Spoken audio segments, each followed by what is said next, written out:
Welcome to our February cooking class, our second one of the 2020 year. So I'm glad you joined us tonight. You remember me, I did skip last month, so hopefully you had forgotten me. I'm Rhonda, one of the dietitians here. Jared from down at the kitchen, we're always glad that he joins us. And then Lynetta, one of our dietitians, and also Austin. So we'll be doing cooking class tonight. This cooking class, we're kind of doing a little bit of a two-part series on the Mediterranean diet. So we're going to start this tonight with, what was our title? Heart-healthy fats of the Mediterranean. Heart-healthy fats of the Mediterranean. Thank you, Jared. I read it. I'm not going to lie. I didn't remember it. I just read it. That's right in front of me too. So we will do the second part of this series then in March. So what I found out about the Mediterranean diet, and I think Lynetta has lots of things to share with you, that it was ranked the #1 dietary pattern in 2019. It beat out the DASH diet, dietary approaches to stop hypertension. They actually were tied in 2018, but then the Mediterranean diet beat it out for the ranked #1 dietary pattern in 2019. And it's really not just a diet, but it's a lifestyle, is what my research found. It is one of the dietary approaches that does reduce the risk of cardiovascular disease and diabetes in a randomized setting. So it's really promoted a lot in the healthcare field as a change to help reduce cardiovascular disease as well as reduce diabetes. So I found several old books that had, touting the Mediterranean diet for various reasons that I looked through. So we think it's really a good choice, but it's not just a diet, but it's a lifestyle change as well. So I'm going to let Lynetta go ahead and share with you the first couple of recipes on your recipe packet that you have tonight. And I'm sure she'll also share lots of information about the Mediterranean lifestyle. Yes. Who wants to go retire in the Mediterranean? Me too. Me too. All right. So the Mediterranean diet has its origins in the Mediterranean basin, right? And so where are we talking about? What part of the world? What countries? Greece, Italy, Turkey, a lot of lovely places. Yep, a lot of them. Yes, a lot of interesting cuisines. And so when we talk about the Mediterranean diet, I'm not talking necessarily about pizza and noodles with meat sauce, right? That's not really what I'm talking about. When I talk about the Mediterranean diet, I'm really talking about what those peoples over there consume. And so before I get into that, I'm going to share a little bit about the discovery of it. And so like Rhonda shared, a lot of people are curious about the Mediterranean diet, and it's because it's been shown to really make a difference in cardiovascular disease risk and in diabetes. And those are among the top 10 reasons why Americans pass away every year. And so it's really important that we do the things that we can to help us to be well. So getting back to the Mediterranean diet and its origins, there was this American scientist in the 1950s, and he was looking at some of the literature about disease in the world, and he had this theory that there was something really special about the Mediterranean. It seemed that the folks that lived in the Mediterranean lived much healthier. So they had lower risks of heart disease, lower heart attacks, and stroke. And he wondered why that might be, because he knew that those folks were really quite poor. And so what were these poor people doing differently that made a difference in their heart disease risk? And so he dug a little bit deeper, and he started looking at these little bitty towns in southern Italy, and then he started looking at their family members who are now living in New York, and he thought, well, maybe it's the genetics, maybe these people in New York are having the same benefits. And so he found that that wasn't true. There was something different. The people, once they moved to New York, something was different about them. They were getting more heart disease. And what he discovered was that it was diet. It was what these people were eating.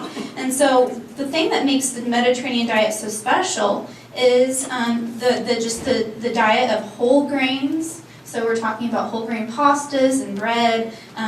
We're talking about olive oil, so choosing olive oil in a lot of the baking and cooking. We're talking about fruits and vegetables, beans and other legumes, nuts and herbs and spices, and the lifestyle, really enjoying and savoring the food. And so when you think about the Italians, they really enjoy and savor the food, and so do the Greek.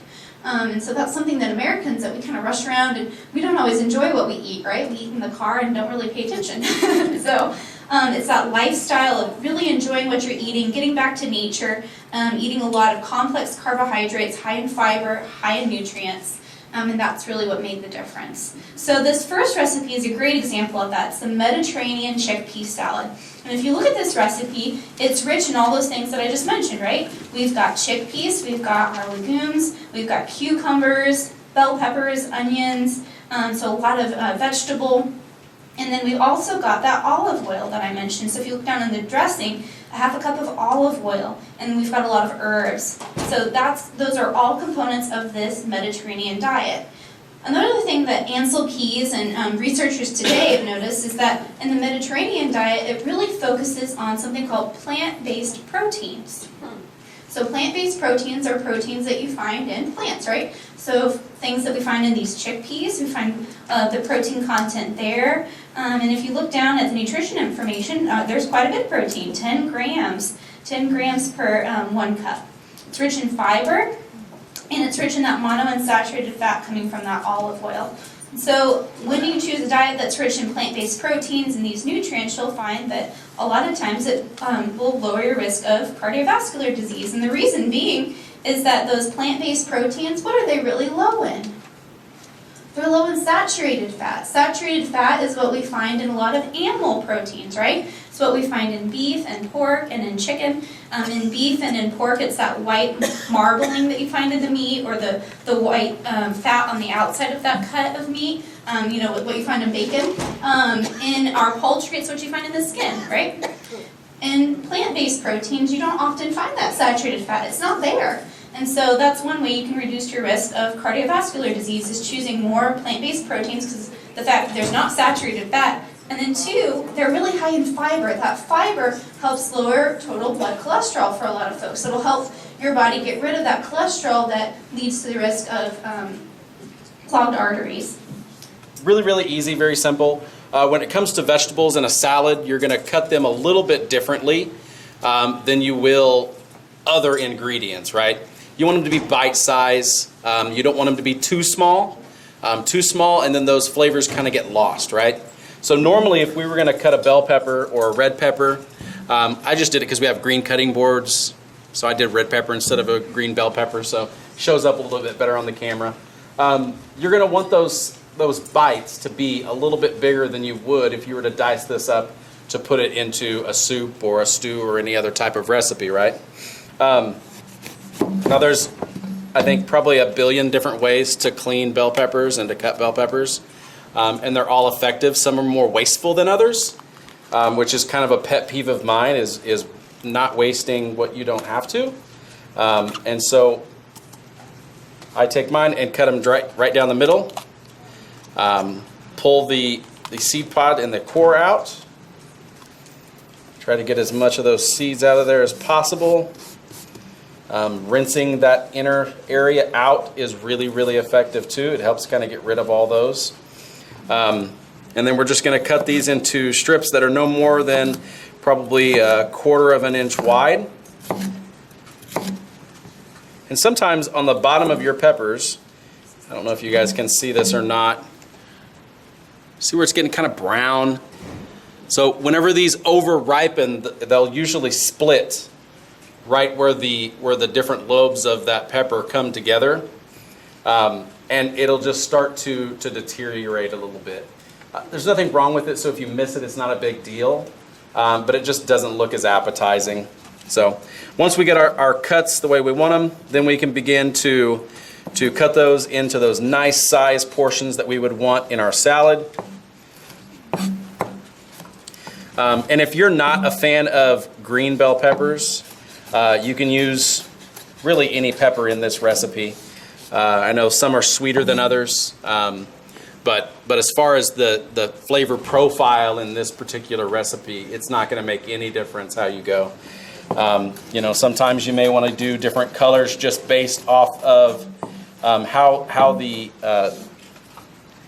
dish will look, because we eat with our eyes as well as we do with our senses, our other senses, and that's the first part of our eating process is what we see. So you may want to go with maybe some yellow bell peppers and green. If you've already got things in there that are green, you may want to go away from the green and go with a red and a yellow to kind of bring up some more colors. And I think that has to play with nutrients as well. That does change a little bit depending on the color of the vegetables. So as far as changing out different things in this recipe, we kept everything exactly the way it was. We didn't have any problems getting anything. Be sure to rinse your chickpeas or garbanzo beans, whichever ones you buy in the store. I think primarily around here they're mostly garbanzo beans, labeled that way at least. But just be sure, regardless if they are reduced sodium or not, it is always a good idea to rinse them, especially if you're doing a recipe like this, right? Because you're going to have that thicker type of liquid in with those. And it's just not going to be what you want once you get that salad prepared and ready to go. Okay? Let's go ahead and look at this next recipe. Cucumber avocado parfait. Doesn't that sound nice? So a good heart healthy snack in the winter, and it would be also good really in the summer. So this recipe, we start with a cup of plain fat-free Greek yogurt, and so we're using a yogurt that we don't have added sugars, right? It's plain. We're not using the flavored vanilla yogurt here. We also are choosing a yogurt that's higher in protein content. And then, let's see, does your recipe? Okay, so a little bit of sour cream, avocado, sea salt, lemon juice, cilantro leaves, cucumber, and chili lime seasoning. So we've got our herbs there, and we've also got the avocado. So some really good fruits and vegetables. Time and time again, when dietitians and other healthcare providers, when we talk with our patients, we often find them share, I really don't eat my fruit and vegetables really well. And oftentimes, once we dig a little bit deeper, we find out that it perhaps is because they prepare them the same way, time and time again. So hopefully you'll like this different presentation of a cucumber. How many folks have had a cucumber in a parfait? All right, so it's a new, fun way to eat it. So a good way to get up that fruit and vegetable intake. The avocado is a great vegetable that has added fat in it, or not added fat, it has more fat in it than most, right? When we look at vegetables, we're usually talking about their carbohydrate content, right? But with the avocado, it's really high in healthy fats. And that's something that's really special about the Mediterranean diet. It's really rich in heart-healthy fats. And the fat that we find in an avocado is very similar to the fat that you find in olive oil, believe it or not. And so this high fat content, you want to be careful that you don't get too much, but when you make choices like olive oil or avocados, you're choosing those that are going to be beneficial to your body. Another little bit about avocados is that they are really rich in other nutrients, and so they're really rich in folate, a really important B vitamin for our blood health. And so in Heart Month, I think it's important to talk about the heart, but it's also important to talk about our blood. And so you're getting a little bit of folate in that avocado. You're also getting potassium, actually more potassium than you find in a banana. I think most folks would agree, they've probably heard that bananas are a rich source of potassium, but so are avocados. So a really, really good source of good nutrients. But you need to be careful eating too many avocados. That can increase your calories, so be careful about how many that you eat. 77% of the calories in an avocado do come from that healthy fat. All right, let's see how to cut an avocado. So avocados, does anybody know how to pick a ripe avocado? Not in your garden, because I don't know. Does anybody grow avocados around here? No. Probably not.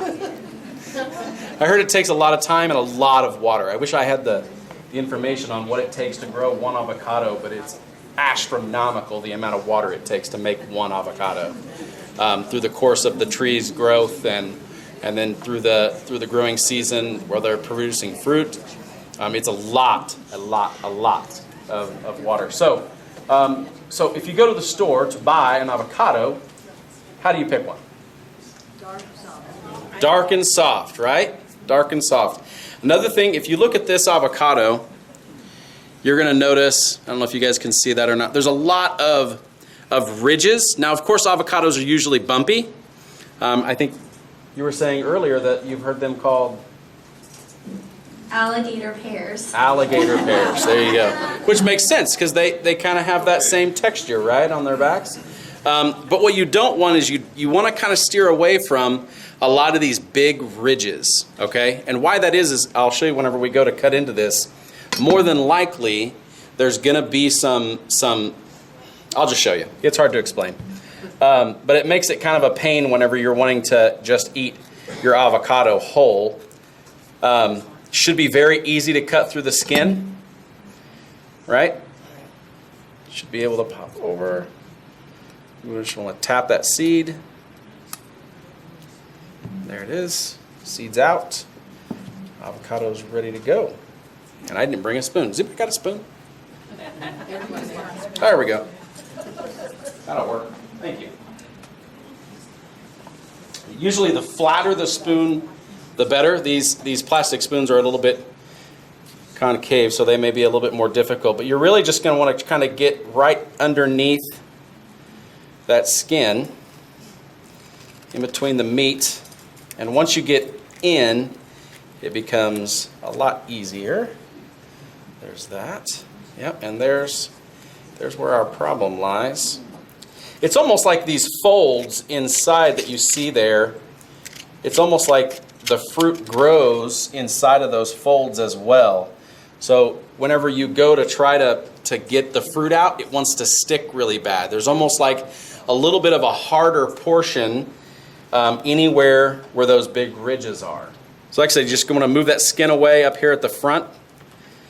And as you work around, you're just going to pull back that skin on their edges. Whenever you get to the very, very back, the largest portion is really where you're going to do most of the work of getting your spoon up underneath and scooping. Okay? And this is what I'm talking about, where it's much harder up here, like I was saying, where these ridges are. It's still edible. There's nothing wrong with it. But as the ripening process goes, it tends to, those areas where those ridges are going to be a lot softer and brown a lot quicker than the rest of the avocado. So you want nice, smooth outside areas, soft but not too soft. And then when cutting, I always say if you're going to buy avocados to eat today, buy them ripe and ready to go. If you're going to want them in a few days, buy them just a tad bit harder and a little bit greener, right? I know sometimes during the seasons, that's all you can find is green, hard avocados, right? So you can just take those home, leave them out, set them. They'll continue to ripen and then get to that point where they're ready to go. And I would say if you're leaving them on a kitchen counter, if you have like a basket or something, just make sure you turn them every day or two. Otherwise, wherever they're sitting down at, they're going to get really soft really fast. So a little bit more about the Mediterranean lifestyle, right? So you may not have enjoyed that recipe, but that's okay, right? There's a lot of other recipes that you could choose, and we've got a couple more to talk about. But before we do, I want to share a little bit about that Mediterranean lifestyle. And so it's not enough to eat a healthy diet. When you are pursuing good health, you gotta think about it as like a three-legged stool, right? You've got to make decisions on that nutrition leg, but you've also got some decisions about physical activity and some of those other things like receiving health care, taking medications as prescribed, doing your therapy, whatever that may be for you.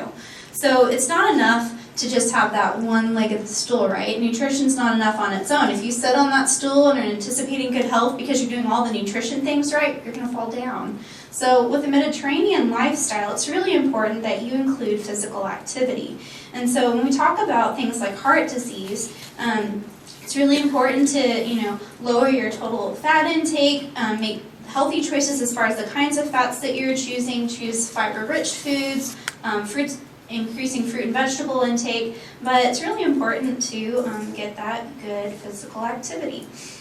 You also need to consider other lifestyle factors, and so think about your stress level. That could be your occupation, it could be family, it could be other obligations that you may have. Make some really tough decisions according to stress, and get help if needed. Consider other things like tobacco use. There's a high association of tobacco use, cigarette smoking, or even vaping with increased risk of cardiovascular disease. And so get help there. We've got great help here at the hospital. Get blood tests. And so look at your levels of homocysteine or levels of triglycerides or your cholesterol panel, all things that are important when we talk about heart health. And so I'm glad that y'all are here. Nutrition is such an important part of overall care, but make sure you're addressing those other legs of the stool, because it's that entire lifestyle plan and not just simply nutrition. Although I wish I could say nutrition was a cure-all, right? It'd be one of the tastier ways of taking care of what ails you. All right, we've got another recipe to look at here, the Greek-style tuna salad. And Rhonda's going to share that one with us. So I did the tuna. How many of you do traditional tuna salad at your house? What do you put in it? Mayonnaise, Miracle Whip, some eggs, usually pickles or pickle relish kind of. This really didn't have any of those things in there. Well, this is the Greek style tuna salad. So it does use it suggests low sodium tuna.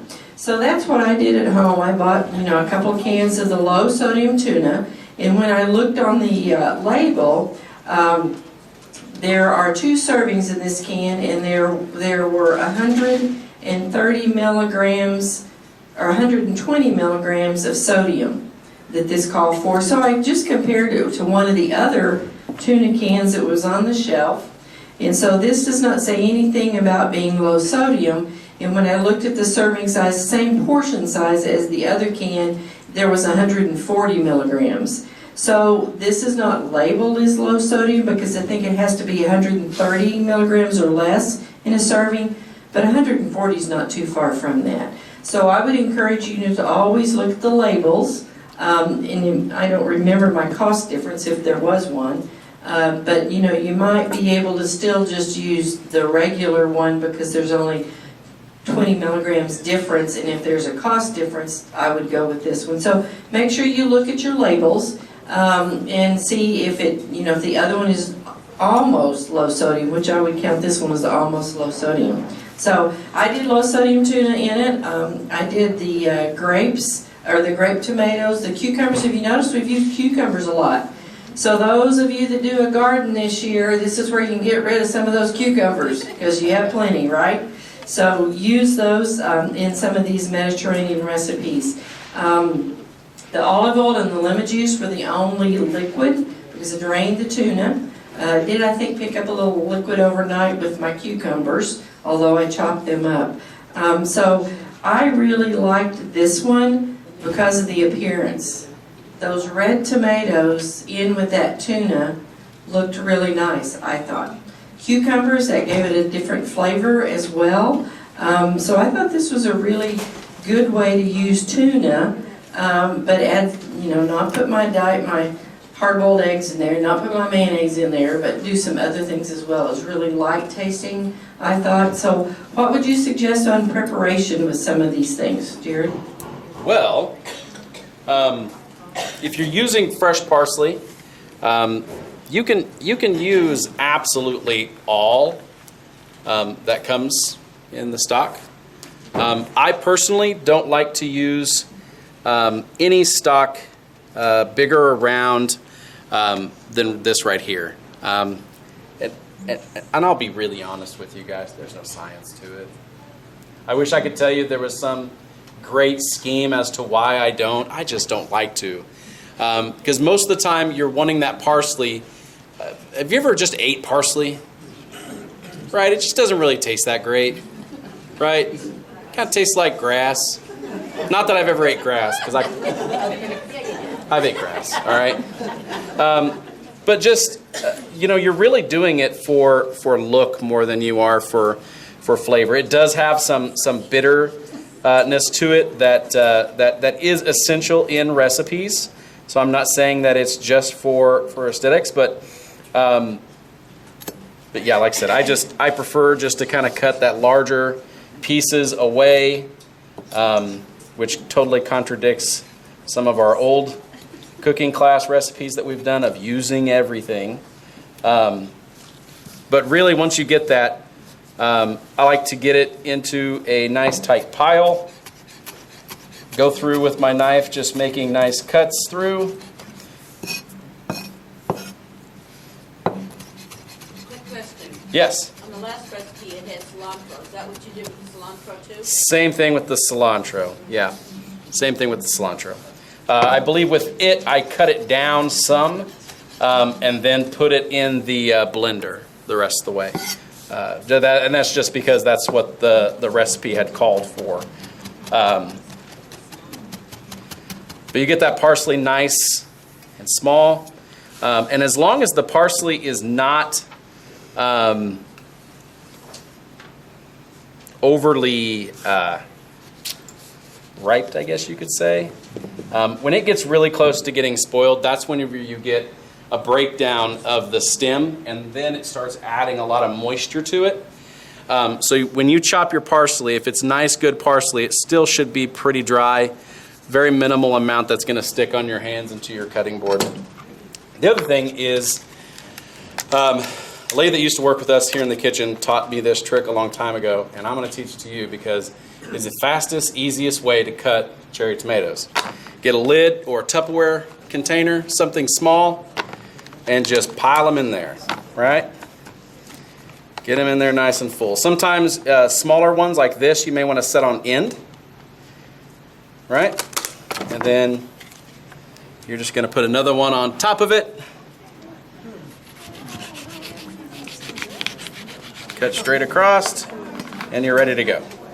All done. So if you use Tupperware at home and you've got a lid that's about like that, that works perfect. I use these just because we get them and they usually just get thrown away. So, but it's very handy. You can do almost a whole pint or half pint. Yeah, full pint. You can almost get a full pint of cherry tomatoes in a lid like this. I've also done it at home with just Tupperware lids. They seem to be a little bit better with some of the bigger and smaller. Those medium-sized ones work really good with these. The bigger ones, you can kind of just guide your knife down right where you need it, but it holds everything in place and makes it so much easier just to cut right through it and go. Okay? And we all know how to clean cucumbers, right? No? Okay. We'll clean the cucumber too. Cucumbers, I think in most all of these recipes are all peeled and chopped, not seeded. So we're going to leave those seeds alone. As far as peeling the... Whoa. I think we don't have a green carpet. I've never seen that. We're going to cut our ends off. The skin of the cucumber can be kind of bitter. And I think that's why in a lot of recipes, that in texture, it instructs you to cut that off or peel it off. So you just want to be careful. If it's telling you to peel it off, it's either for a texture look or flavor. And if it's for flavor, it's because it's bitter.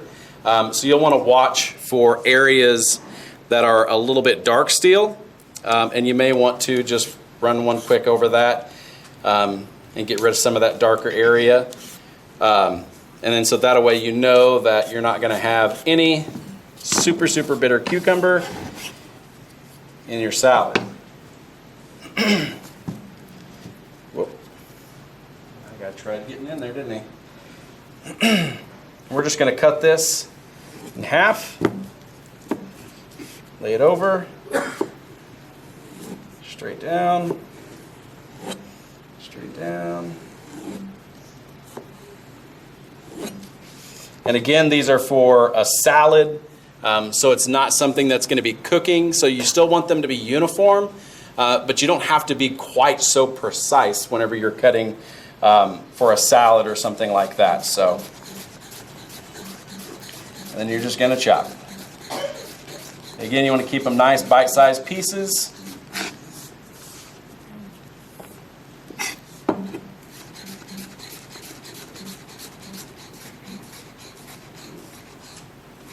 There it is. And then you're ready to go. On these, I was getting, I can't remember if this one called for,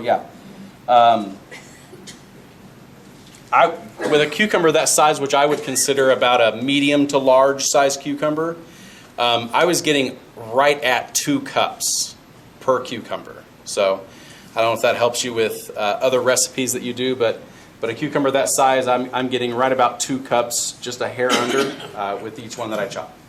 We have one last recipe, so we kind of left the sweet to last, and so Austin's going to share with us about that particular chocolate mousse recipe. Hey everyone, we saved the best for last. So I'm going to talk to you guys about chocolate mousse with Greek yogurt recipe. Pretty simple recipe, just 3 ingredients. You have dark chocolate or whatever chocolate you want to use. I went ahead and used dark chocolate because, as you know, I'm a dark chocolate fan. This says whole milk. I made it over the weekend with 2% milk and it turned out great. And also this says low-fat Greek yogurt. I used non-fat Greek yogurt because I could not find low-fat Greek yogurt anywhere I looked. But it was still delicious in my opinion. So if you are watching the fat in your diet, you can go ahead and use 2% milk or non-fat Greek yogurt and it still turns out great. So this recipe calls for like a double boiler. I don't have a double boiler, so I used just a regular pot and then I had like a glass bowl to set over it. You boil the water and then you set your chocolate just in the bowl. And I recommend doing that method if you don't have a double boiler because you will burn your chocolate if you don't do it that way. So, and then you just want to, mix your yogurt and milk together. Make sure you mix it really well. I didn't have a blender, so I had my girlfriend whisk it while I was stirring the chocolate. Okay. And then I kind of had to awkwardly hold the hot glass bowl and like slowly put the chocolate in there while she was whisking it really fast. Because you got to do it slowly just to make sure you get all the air in there. Because mousse is actually French for, does anyone know? What's it? It's French for the word foam or froth. And that's where it gets its texture from. So pudding is more dense, whereas mousse is like light and fluffy and playful. So with this, you can even customize it by adding some fruit. We bought some raspberries from the store, so I threw some raspberries on there. You can even do whipped cream if you're adventurous like that. So there's also 2 different types of mousse. One's sweet, like this one. This one's like sweet and tangy. And there's also savory. So savory mousse is made with like fish, cheese, meat, and vegetables as well. And that's if you want to ruin it. So I'm just kidding. I've never had savory mousse, so it could be delicious. But the sweet, I think, it's good. It might be a little bit tart at that first bite, but once you keep going, it just tastes better for some reason. I don't know why. Alright, so this recipe does have fiber in it, and the fiber is actually coming from the chocolate, just so you know. Okay, so I'm going to talk to you guys about yogurt here. Does anyone know how yogurt is produced? Well, I'll tell you, because I didn't hear any answers really. It's produced by bacterial fermentation of milk. It could be like cow's milk, goat's milk, any type of milk. Just depends on like what part of the world you're in. So as the bacteria ferments the lactose, it turns it into this compound called lactic acid, therefore removing the lactose from the product. So basically yogurt is lactose free because it's lactic acid, And that's what goes in your body. So if you are, lactose intolerant, just don't be afraid to eat yogurt because lactose is fermented by the bacteria. Isn't that wonderful? So you guys have probably heard about this in the news, the term probiotics. Bacteria or yogurt is a probiotic, which has bacteria in it, and that's the bacteria that I just discussed. The World Health Organization actually defines probiotic as live microorganisms, and when administered in adequate amounts, they can confer a health benefit on the host. A little bit of some tips on picking probiotics. You want to get the best, the best yogurts would be the ones with the more diverse. You would have to look on the ingredients, and some of them only have 2 bacteria, so the more bacteria or probiotics that are in the yogurt, the better, because each bacteria gives you a different effect on your body. Some are really great for preventing, cavities, or good for your mouth. Some are good for your stomach. So the more diverse, the better it is for your body. And like Lynetta and Rhonda talked about, all these, the Mediterranean diet is really rich in vegetables and fruit, and these are really good to feed the gut. So the fruit and vegetables are prebiotics, and the prebiotics means that they're feeding the good bacteria in your stomach. So prebiotics are good for the probiotics. So one of the things that nutritionally it doesn't have on here is this is actually a good source of calcium. Just from the milk and the yogurt. So calcium is good for our what? Yeah, bones. And your hearts. Your heart. You have 2. I don't have 2, do you? And your muscles and your nerves as well, because calcium helps all those function properly. If you didn't know, now you do. Also, the chocolate, you're getting antioxidants if you're using dark, and a little bit from milk, but just dark is better for you. Make sure that you're getting a good chocolate, okay? Good quality chocolate. The chocolate that they had gotten for me, I don't think was all that great, and it just didn't want to set up. We're not So supposed to drink it, we're supposed to yeah, drink it. yeah, and that was the thing. Like the milk and the yogurt in the mixer, man, it frothed up beautifully. But then as soon as the chocolate got involved, everything just fell apart. So I'm really pretty confident that it was absolutely the chocolate that was the cause of that. So I don't know what chocolate you had used for your recipe. Ours was a bulk that we buy through our distributor, but I don't think it was a good quality chocolate enough that it would, because a lot of those have oils that they add to it as fillers, and I'm afraid that was really what caused it to just fall. So yeah, it tasted fine. I mean, it tasted good. It just So don't use chocolate chips. yeah. Use a good quality chocolate. So thanks again, guys. Have a safe trip home, and we'll see you next month.